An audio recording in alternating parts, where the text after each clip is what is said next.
I'm going to talk about the simple linear regression. So the simple linear regression is the relationship. We would like to look at the relationship between the outcome variable and then so in this case one independent variable. And therefore, if you say just general linear regression, we would like to look at the just a linear. Look at the relationship between the one outcome variable and the one or more independent variables. So here, so the setting is that so when you have the outcome variable interest, and you have the another variable, and then we want to look at the association between your variable when your the another variable changes, then how your outcome variable will change. So here we would like to look at the association between two variables. It's same as the correlation, but here we have the different category on each variable. So we have the one variable as set as the outcome, and another variable as the predictor. So we look at the when predictor changes, then how. Our question is, how does it affect of the change of the outcome of outcome variable. So the definition is this. So we have the simple linear regression model is y is equal to beta 0 plus beta 1 times x plus epsilon. So here, so we assume that the relationship between two variable is the linear with some error term. So when you have the when you make a scatter plot, then so in this simple linear regression case, we would like to look at the linear relationship between x and y. So we make we make a graph, and then but our data has some error term, so which makes the observation which deviate from the straight line. So this including this error term, we have this we can have this observation. So which means that so y is going to be decomposed as the linear part, which is usually called the systematic part, and this error term, which is the unsystematic part. So this systematic part can be explained by model. Then this error part is not going to be explained by model. So we have the assumptions. This random error. It is this random error. So this is the random variable. So they are independent with each other with the mean 0, and then they have these common variance. So their variance is the sigma square. Then we assume that this error term is normally distributed. So error term is normally distributed with mean 0 and the sigma square, have variance sigma square. So then we use the least square method to estimate regression. So if you remember in statistical theory, you have learned that for least square method is so we minimize the distance between the regression line, square of distance between the observation and then the linear regression line, and then that's measured by the sum of this error squared. So we minimize this the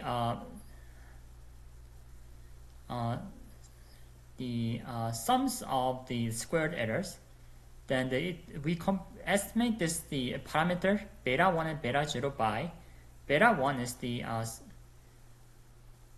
you can see that this is this sample covariance divided by the sample variance of x, and then beta 0 is equal to y bar minus b1 times x bar, and then b1 and b0 are called least square estimates of beta 0 and beta 1. So then we can get the fitted values. So by replacing this beta 0 by b0 and beta 1 by b1 and times the observations of the predictor, then you can get the fitted model, that's y hat. And it is called predicted and fitted values. And the observed errors, you called residual, is the observation minus the fitted values. And the sum of square errors is called SSE, is yi minus y hat square. I mean sum of the yi minus y hat square. So in the SAS we use this proc reg to perform this linear regression. So here the proc reg provides the many capabilities. So it has the multiple model statements. So you can specify model statement and with the dependent variable, and then predictors, and you can specify options. And you can do linear equality restrictions on parameters. So you can do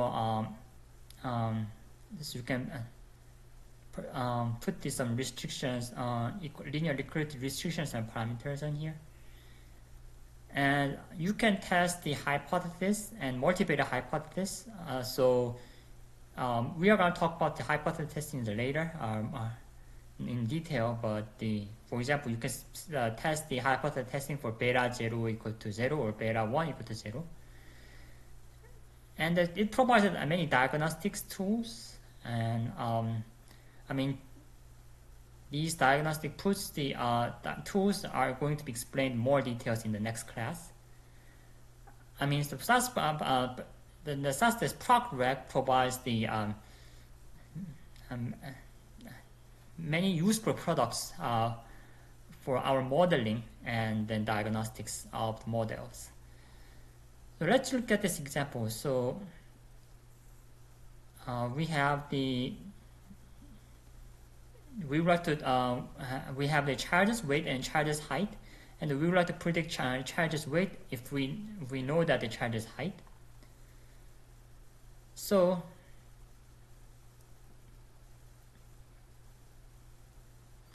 and then we have this the add. So add in the input statement allows us to read multiple observations each line of data. So you don't have to change the line on here. Then so with this add statement, add option. So you can read this as 3 observations on each on this data. So it has the nice. You can have a nice form of the data by using this add the option. So this proc reg code is very simple. So you model weight equal to height. Then the output contains 3 parts. So the analysis of variance table of the regression. So it shows the quantities that how much variability in y variable is explained. It's not explained by model. So as I said, there is a systematic part and an unsystematic part by the model. Then this ANOVA table shows the variability from the variability due to the x variable, and the variability due to variability is from the random error. And then it also has the mean square error. So I mean, this is you may be confused about this mean square error because we talk about this mean square error in the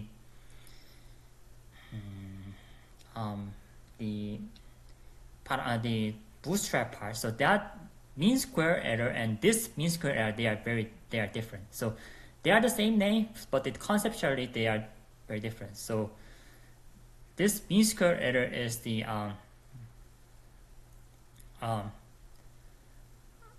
so which one is used, so mean of the sum of squares of for the total, sum of square for error, and sum of square due to regression. So please remember that they are the same words, but their meaning is different.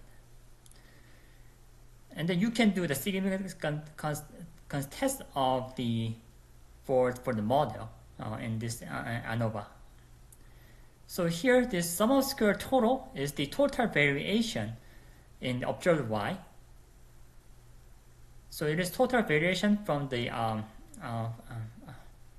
variation of y, and the degrees of freedom is the n-1, and the sum of square errors. So this is the measure of variation in y not explained by the regression or by x variable. So this is the variation of the error due to error. So this degrees of freedom is the n minus p, where the p is number of parameters in the model. So when you have the simple linear regression is 2, and then you have more, if p is, you may, in the multiple linear regression, if p can be greater than 2, then you can just use the p minus n minus p, where the p is the number of parameters in the model. And the sum of squares due to regression is the variability of the y due to the x. So it's the variability by the model part. So this is the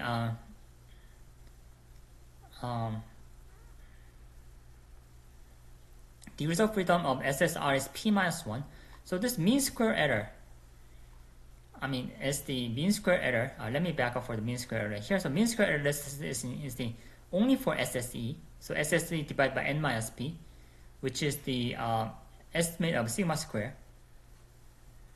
And the mean square of the regression is SSR divided by p minus 1. And then you can do the hypothesis testing. In the simple linear regression case, beta 1, 0 versus beta 1 is not equal to 0. So, and then this ratio of MSR to MSE is the is F, and that is called F statistics. And then under the null hypothesis, this F statistic follows F distribution with the degrees of freedom p minus 1 and n minus p.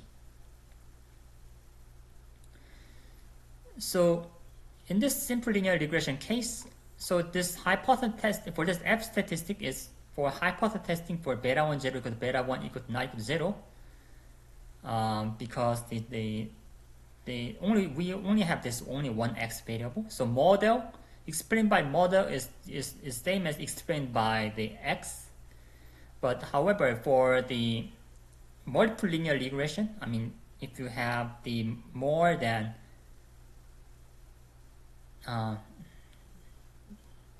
2x as one x variable, if you have say 2 or 3x variables, then this F statistic is the testing for the entire model. So this hypothesis testing is a little bit different in that case, but for the simple linear regression case, so this is same as the testing for beta 1 equal to 0 versus beta 1 is equal to not equal to 0.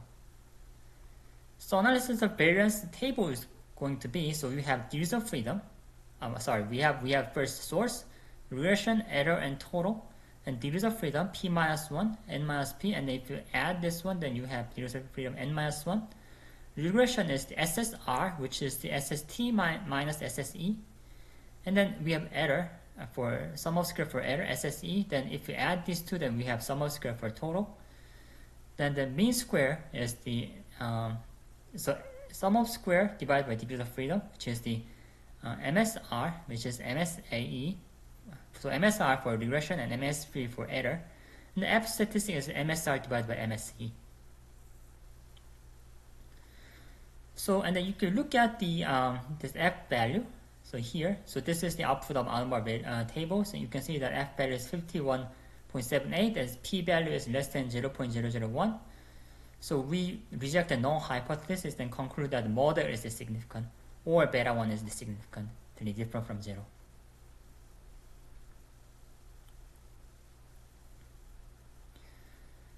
So if you want, so that we can ask another question then: how my model is good? So I mean, is it my model is fit for my fitted model is my model is good or not? So we can ask that question. Then for evaluate the performance of the fitted model, you can use the sum of square error and the mean square error. And then we can use this R square. So the R square is the sum of square total minus sum of square error divided by sum of square total, which is that sum of square by regression divided by sum of square error. So R square can be interpreted as the proportion of the variation in Y due to the model. So it can be converted to the percentage. So if the sum of square due to regression is very large, so our sum of square total is the fixed.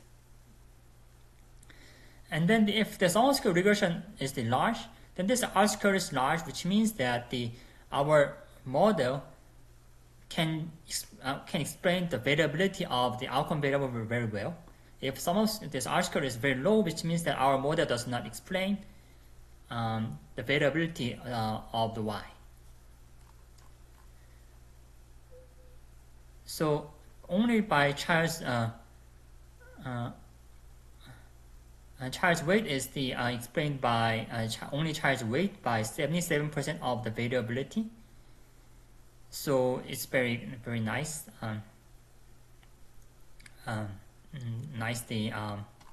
It's very high value of I square. So for the parameter estimates on here, so we have this is the B0 and then this is B1, and then this is the standard error of the B0 and the standard error of B1, and then we have the t-test on here. So for this each parameter, it has this test statistic follows the t distribution with the n minus in this case the 2 degrees of freedom, or if you have p parameters, it follows n minus p degrees of freedom. So and then the significance is this is p value gives the significance of the variable listed on here. So in this case, you can see that the intercept and height, they are both significant. They are significantly different from 0. And then this fitted the model is the weight is equal to minus 143 plus the 3.9 times height. So an interpretation is that in average, the 1 unit of change of height will increase around the 3.9 units of the weight. So, or the 1 unit change of height will increase the mean change of weight by 3.9 unit.